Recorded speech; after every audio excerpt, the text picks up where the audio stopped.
Welcome back to online class में सभी छात्रों छात्राओं का हार्दिक स्वागत और अभिनंदन। जैसा कि सभी छात्र जानते हैं, इस विषय भूगोल के अंतर्गत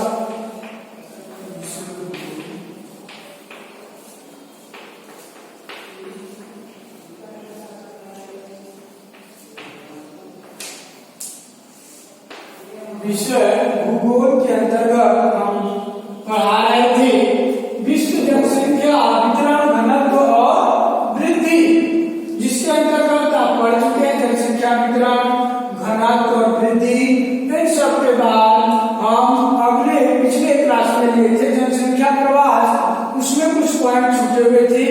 पहला था देश पक्ष, पढ़ाया जा चुका है। दूसरा काल पक्ष, तीसरा था कारण पक्ष, चौथा है संख्या पक्ष।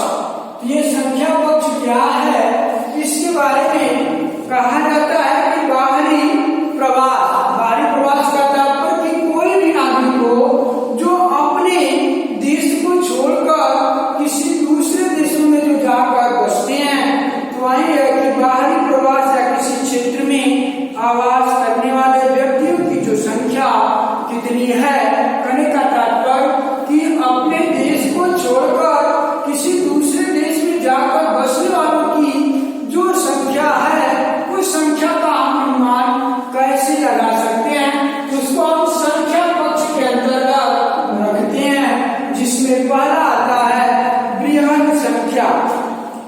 संख्या स्थानांतरण। चौथे में पहला पॉइंट है बृहद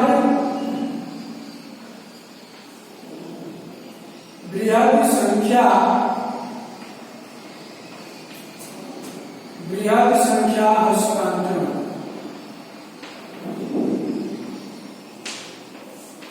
तो बृहद संख्या हस्तांतरण का तात्पर्य जो लगाया जाता है कि बड़े पैमाने पर बृहद संख्या में, जैसे माना जाता है कि 19वीं शताब्दी में जो जनसंख्या का हस्तांतरण हुआ, तो बड़े पैमाने पर देखें तो 18वीं और 19वीं शताब्दी में देखा जाए तो प्रवास के अंतर्गत जो अंतर महाद्वीप थे, इन अंतर महाद्वीपी एवं धार्मिक कारणों के कारण देखा जाए, जो पिछले अध्याय में आपने पढ़ा कि भारत और पाकिस्तान से बड़े पैमाने पर शरणार्थी एक देश से दूसरे देशों में, जैसे जब भारत और पाकिस्तान का जब विभाजन हुआ, जब भारत के दो टुकड़े किए गए, भारत दो भागों में बटा, भारत और पाकिस्तान, तो पाकिस्तान से करीब लाखों की संख्या में हिंदू हमारे देश भारत आए, और भारत से लाखों की संख्या में मुस्लिम पाकिस्तान में जाकर बसे। यही है कि बृहद संख्या हस्तांतरण, उसके अंतर्गत देखा जाए तो भारत, पाकिस्तान और अन्य देशों में बड़े पैमाने पर अंतर्राष्ट्रीय स्थानांतरण हुए। ये जो स्थानांतरण हुए, इसका बृहद संख्या हस्तांतरण मतलब जनसंख्या का जो प्रवास है, एक देश से दूसरे देश में जनसंख्या जाकर निवास करने लगी। उसके बाद दूसरा है दूसरा जो पॉइंट आता है मध्यम संख्या हस्तांतरण। मध्यम संख्या हस्तांतरण।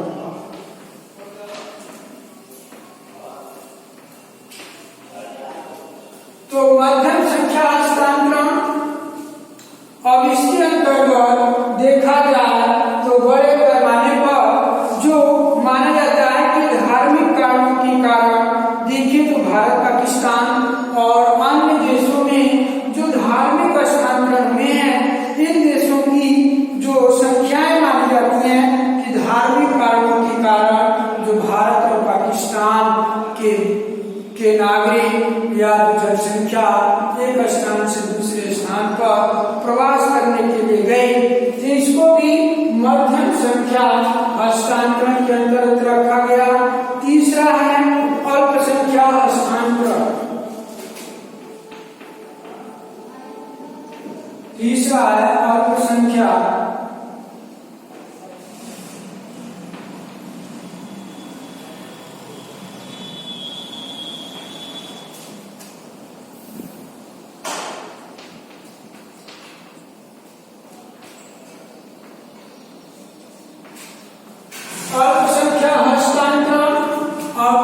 अल्पसंख्या हस्तांतरण के अंतर्गत देखें तो बड़े पैमाने पर इसके अंतर्गत ऐसे दैनिक हस्तांतरण होते हैं। कहने का तात्पर्य कि आप किसी एक ही शहर या किसी एक ही जिले में जो व्यक्ति ग्रामीण क्षेत्रों से शहरों की ओर रोजी या रोजगार के लिए या रोजमर्रा की जो जरूरतें हैं दैनिक कार्य करने के लिए अपने गांव से शहरों की ओर जाते हैं और दिन भर कार्य करते हैं, शाम को पुनः वापस लौटकर अपने घर वापस आ जाते हैं। इसे हम कहते हैं अल्पसंख्या हस्तांतरण। तो अल्पसंख्या हस्तांतरण में यही है जिनमें प्रवासी जनता देशों में जाकर अस्थायी रूप से कहीं कहीं जो है ये चीज नहीं, इसमें स्थानांतरण जो दैनिक होते हैं, दैनिक का तात्पर्य यही होता है कि व्यक्ति अपने घरों को छोड़कर अपने गांव से शहरों की ओर रोजगार के लिए कार्य करने के लिए जाते हैं और कार्य करके पुनः वापस अपने घर शाम को लौट आते हैं। ये जो संख्या है यह अल्पसंख्या हस्तांतरण जनसंख्या के प्रवास के अंतर्गत माने जाते हैं। अब इसमें कहा जाता है कि काम करके शाम को प्रायः जो लोग लौट जाते हैं, मैंने एक ही चीज को कई बार रिपीट किया, इसको सिंपल भाषा में समझ लो कि हमारे ग्रामीण क्षेत्रों के वे मजदूर वर्ग के वे व्यक्ति जो कार्य करने के लिए घर से शहरों की ओर जाते हैं दैनिक कार्य करने, दिन में कार्य करने के लिए और शाम को पुनः अपने घर वापस लौट आते हैं। लौट कर जब आते हैं तो आने के बाद ये जो अल्पसंख्या हस्तांतरण होता है थोड़ा मतलब थोड़े लोग कार्य करने के लिए जाते हैं और वापस घर लौट आते हैं। यह अल्पसंख्या हस्तांतरण के अंतर्गत माना जाता है, जिसमें संख्या पक्ष के अंतर्गत यहाँ 3 पॉइंट्स हैं। ठीक है, ये 3 पॉइंट। चौथे के बाद अब हम 5वें पॉइंट की ओर बढ़ेंगे। 5वां जो पॉइंट हमारा होगा वह है स्थिरता पक्ष।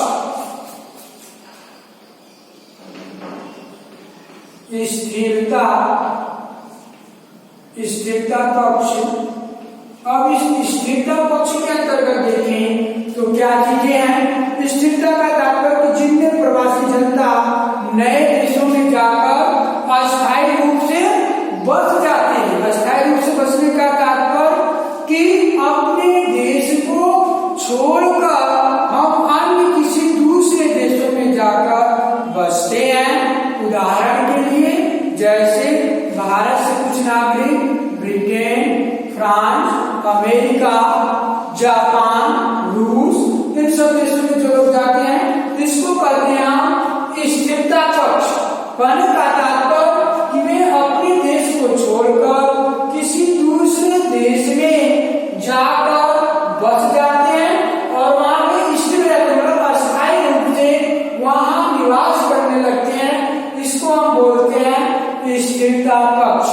तो जो व्यक्ति या ऐसी जनता या किसी भी देश के नागरिक जो अपने देश को छोड़कर दूसरे देशों में जाकर अस्थायी रूप से बस जाते हैं, इसे हम स्थिरता पक्ष कहते हैं। अब इसमें आता है कुछ उदाहरण दिए हैं कि उत्तरी और दक्षिण अमेरिका, उसके साथ साथ ऑस्ट्रेलिया, दक्षिणी अफ्रीका के यूरोपीय लोग अस्थायी रूप से बस गए। कहने का तात्पर्य कि अफ्रीका में जाकर के यूरोप के लोग अस्थायी रूप से बसे और युद्धों और बाह्य आक्रमणों के द्वारा स्थानांतरण के अल्पकाल के लिए या अस्थायी होते हैं। तो ऐसे पक्षों को हम स्थिरता पक्ष के अंतर्गत रखते हैं। अब इस स्थिरता पक्ष के बाद विश्व में जनसंख्या का प्रमुख जो प्रवास है, अब हम यहाँ थोड़े से दूसरे टॉपिक की ओर चल रहे हैं कि विश्व में प्रमुख जनसंख्या प्रवाह। अब विश्व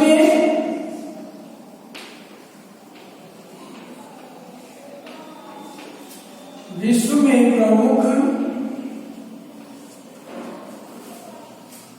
प्रमुख साक्षरता, ये प्रमुख जनसंख्या, साक्षरता नहीं, प्रमुख जनसंख्या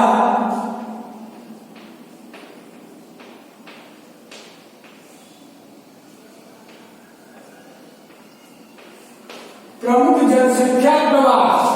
तो अब हम विश्व के प्रमुख जनसंख्या प्रवास के बारे में, हम विश्व की जनसंख्या के प्रवास के बारे में देखें।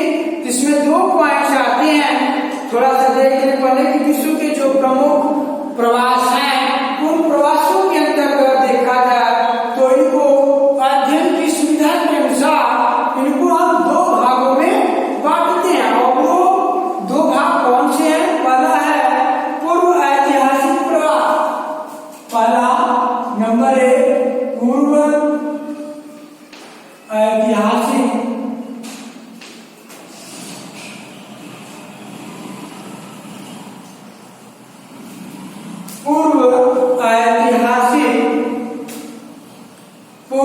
ऐतिहासिक प्रवास।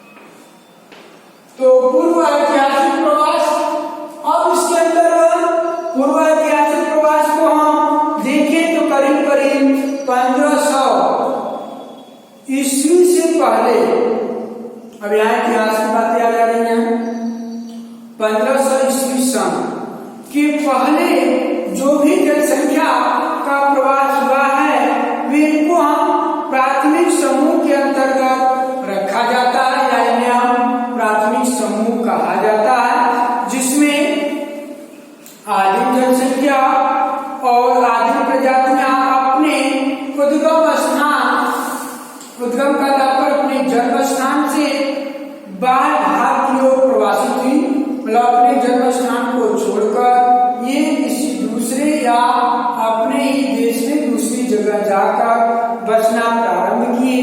और पूर्व ऐतिहासिक प्रवास में मध्य एशिया में विकसित जो प्रारंभिक अवस्था के अंतर्गत या प्रारंभिक जो जातियां हैं, जातियों के द्वारा उद्वासित होने पर ये महाद्वीप के बाहर भाग की ओर हटती चली गई।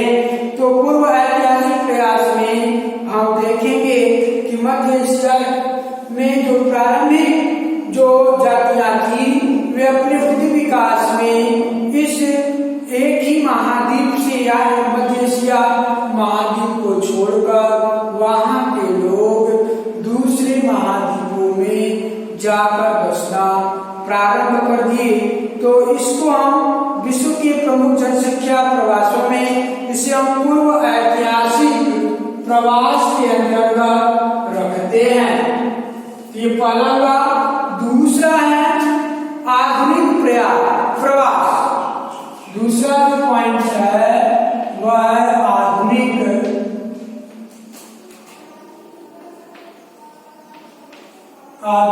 प्रवास। अब आधुनिक प्रवास के अंतर्गत हम किसको रखेंगे? आधुनिक के अंतर्गत कहा जाता है कि 1500 ईस्वी के बाद, 1500 ईस्वी के बाद जो भी प्रवास हुए हैं उनको हम अधिकांशतः प्रवास सघन बसे हुए भागों में पाए गए या उन सघन बसे हुए क्षेत्रों में जाकर जनसंख्या प्रवास करने लगी, जिससे देखा जाए तो बसे हुए भाग विरल होते गए। विरल का तात्पर्य कि विराम होते चले गए, जनसंख्या वहां कम होती चली गई। लेकिन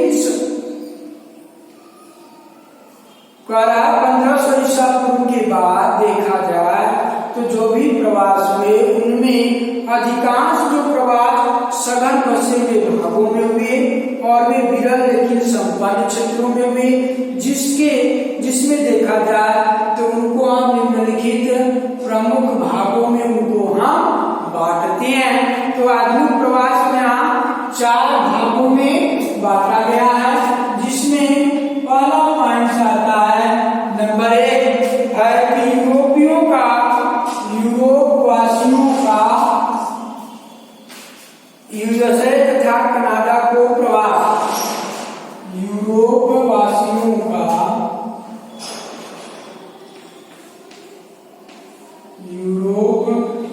वासियों का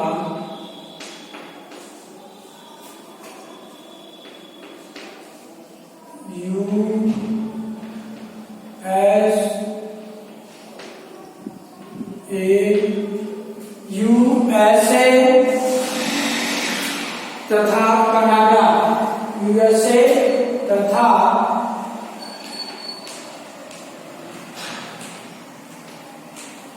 कनाडा को प्रवास। ये कनाडा को प्रवास हुआ। पहला यूरोप वासियों का यूएसए और कनाडा को प्रवास करने का तात्पर्य कि आधुनिक प्रवास में देखा जाए तो बड़े पैमाने पर यूरोप के जो निवासी थे या यूरोप की जो जनसंख्या थी वह यूएसए में, संयुक्त राष्ट्र संघ में और कनाडा में जाकर के यूरोप की जनसंख्या या यूरोप के नागरिक जाकर के बसे। दूसरा पॉइंट इसमें आता है नंबर 2।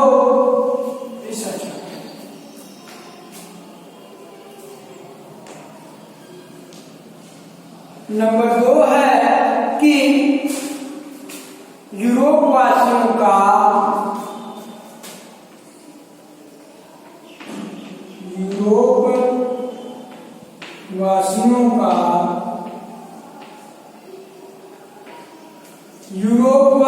का देखा जाए तो दक्षिणी अमेरिका, अफ्रीका,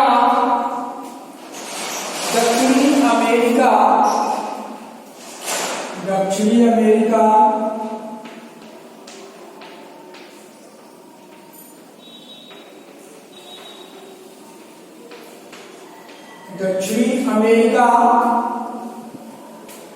अफ्रीका और ऑस्ट्रेलिया, अफ्रीका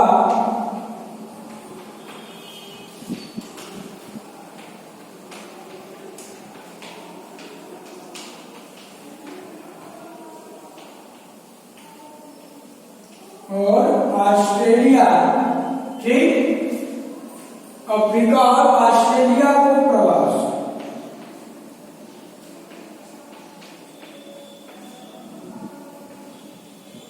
तो यूरोपवासी दूसरे में है, यूरोपवासी दक्षिण अमेरिका में गए, अफ्रीका में भी गए और ऑस्ट्रेलिया में भी जाकर वे प्रवास किए हैं।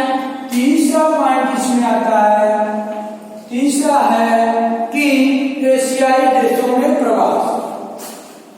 एशियाई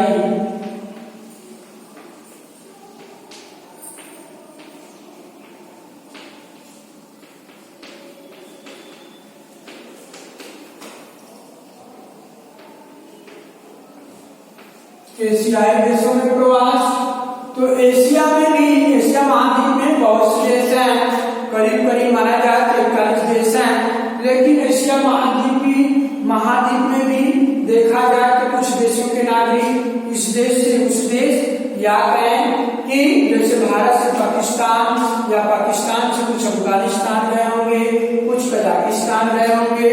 इस प्रकार के जो प्रवास हैं वो एशियाई देशों में प्रवास है। एशिया महाद्वीप के जो देश हैं वे अपने ही महाद्वीप के अंतर्गत एक देश को छोड़कर दूसरे देशों में प्रवास करने के लिए चले जाते हैं। और चौथा भाग माना जाता है, चौथा है भारतीय प्रवास।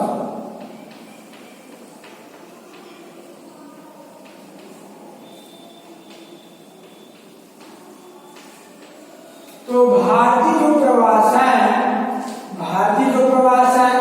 अब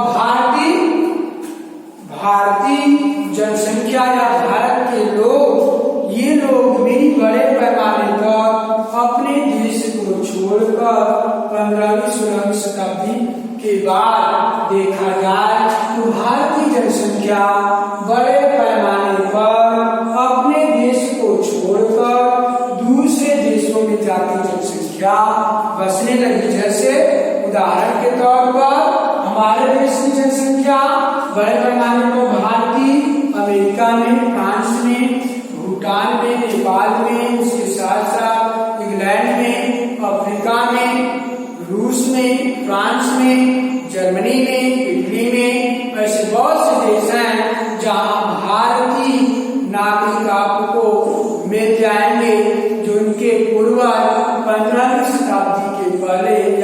शताब्दी के बाद जाकर यूरोप, अमेरिका, अफ्रीका महाद्वीपों में जाकर बसे, या बड़े बड़े ये जो महाद्वीप है उत्तरी अमेरिका, दक्षिण अमेरिका, अफ्रीका, यूरोप, ऑस्ट्रेलिया, इन सब देशों में जाकर, महाद्वीपों में जाकर भारतीय नागरिक प्रवास करने लगे। ये है विश्व में प्रमुख जो जनसंख्या का प्रवास है, इसको हम दो भागों में बांटते हैं। पहला तो ऐतिहासिक प्रवास, जो 1500 ईस्वी सन के पहले का जो प्रवास है, जो जनसंख्या है, जो एक जगह से दूसरी जगह जाकर के बसे। दूसरा है आधुनिक प्रवास। तो आधुनिक प्रवास में 4 पॉइंट्स महत्वपूर्ण माने जाते हैं, जिसमें है यूरोप वासियों का यूएसए तथा कनाडा को प्रवास। दूसरा है यूरोप वासियों का दक्षिण अमेरिका, अफ्रीका और ऑस्ट्रेलिया को प्रवास। तीसरा है एशियाई देशों में प्रवास, एशिया महाद्वीप के जो देश हैं उसमें भी बहुत से देशों के, या एशिया महाद्वीप के जो देश हैं, देशों के नागरिक एक देश को छोड़कर दूसरे देशों में जाकर बसे। चौथा है भारतीय प्रवास। तो भारतीय की जनसंख्या है, बहुत से ऐसे भारतीय हैं जो जिनके पूर्वज या ऐसी जनसंख्या भारतीय नागरिक जो 15वीं, 16वीं या 17वीं शताब्दी में देखा जाए, या इसमें भी हम देख सकते हैं कि यहाँ के लोग दूसरे देशों में, अमेरिका में, फ्रांस में, इंग्लैंड में, रूस में, ब्रिटेन में, इन सब देशों में जाकर के बसे। ये भारतीय प्रवास के अंतर्गत माना जाता है। ये विश्व में जनसंख्या का प्रमुख प्रवास का ये टॉपिक एक पर समाप्त होता है। अब हम आगे चलेंगे, थोड़ा सा यहाँ हम देख लें जनसंख्या। आगे जो पॉइंट आता है जनसंख्या प्रवास के प्रभाव।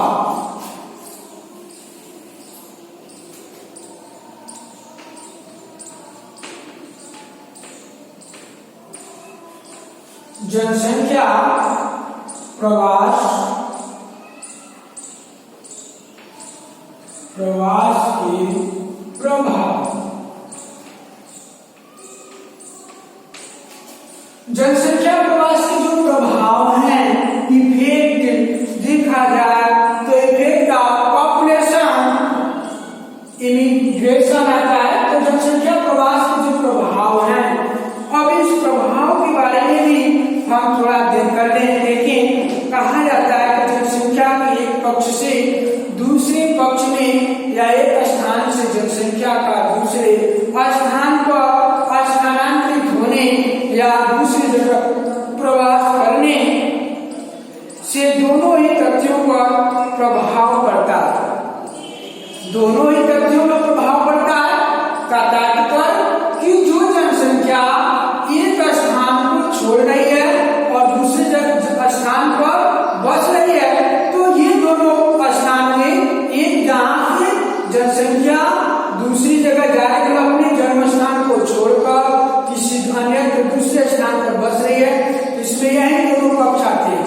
जहां से अपने जन्म स्थान से उठ करके दूसरे देशों में या नए स्थानों पर प्रवास कर रही है, कि इन दोनों पक्षों पर बड़े पैमाने पर प्रभाव पड़ता है। तो जनसंख्या प्रवास के जो प्रभाव है, इस प्रवास के जो प्रभाव है, इसको हम देखें तो जनसंख्या प्रवास के जो प्रभाव है, हाँ, तो जनसंख्या प्रवास के जो प्रभाव हैं, इसके प्रभाव को हम यहाँ पॉइंट बाय पॉइंट देखेंगे। इसमें नंबर 1 वाला पॉइंट है आर्थिक विकास। जनसंख्या प्रवास के जो प्रभाव हैं, इसमें आता है आर्थिक प्रभाव।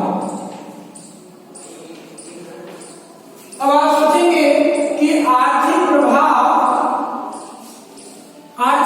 क्या पड़ेगा, तो बड़े पैमाने पर जो देखा जाए तो आर्थिक प्रभाव, यहाँ आर्थिक प्रभाव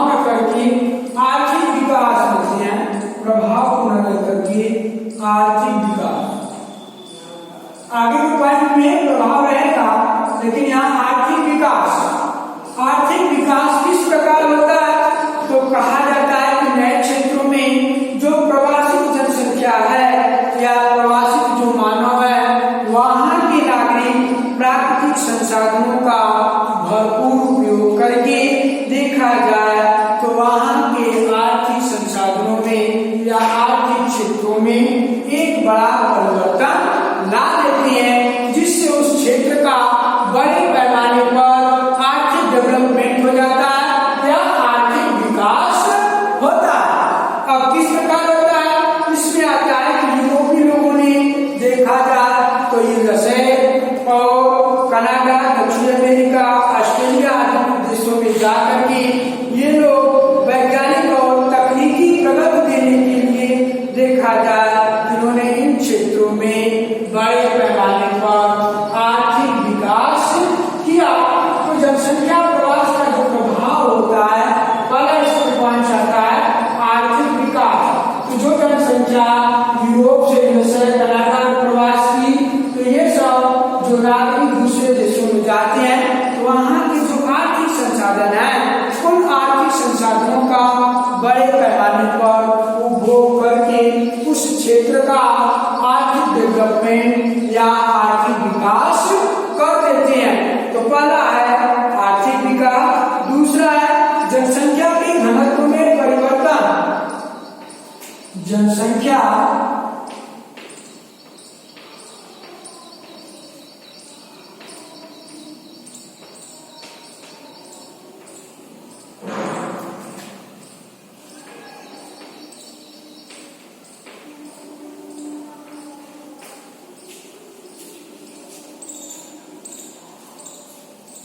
जनसंख्या के घनत्व में परिवर्तन।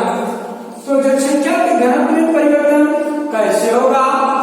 बड़े पैमाने पर देखा जाए तो जनसंख्या के घनत्व में परिवर्तन होगा, क्योंकि जो जनसंख्या प्रवास का जो प्रभाव है वह जनसंख्या के घनत्व को परिवर्तन करेगा। जैसे उदाहरण के तौर पर अगर हम देखें तो यूरोप के जो वासी हैं, यूरोप के जो नागरिक हैं, वो अगर यूएसए, कनाडा में प्रवास करने के लिए जाते हैं तो यूरोप की जो जनसंख्या है वहां का जनसंख्या घनत्व कम होगा, यूएसए और कनाडा का जो जनसंख्या घनत्व है वो बढ़ जाएगा।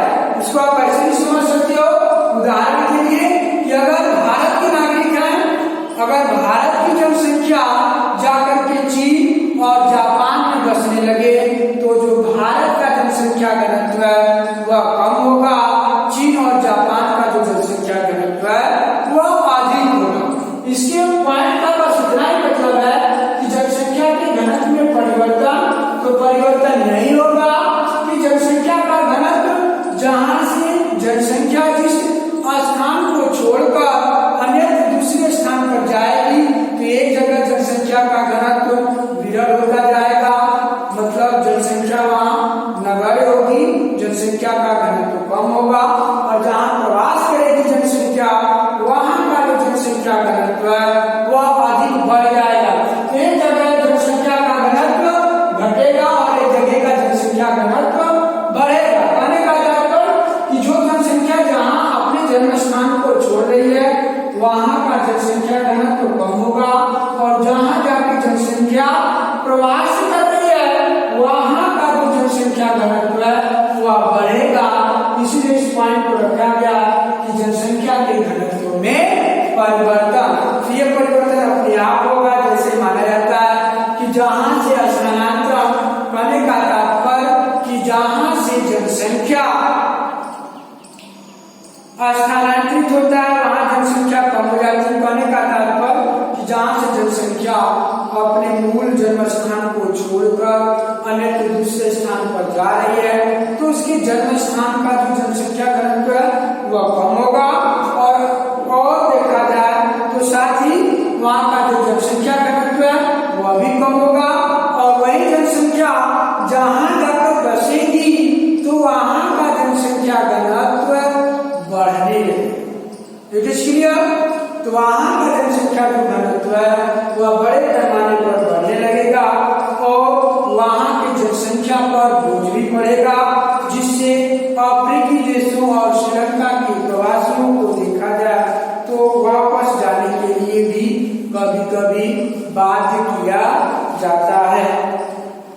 तो आज के इस ऑनलाइन क्लास में हम यहीं पर समाप्त कर रहे हैं। जनसंख्या प्रवास के प्रभाव में 2 पॉइंट्स में, बाकी के जो 2-3 पॉइंट्स हैं वो नेक्स्ट क्लास में जो है बता दिए जाएंगे कल।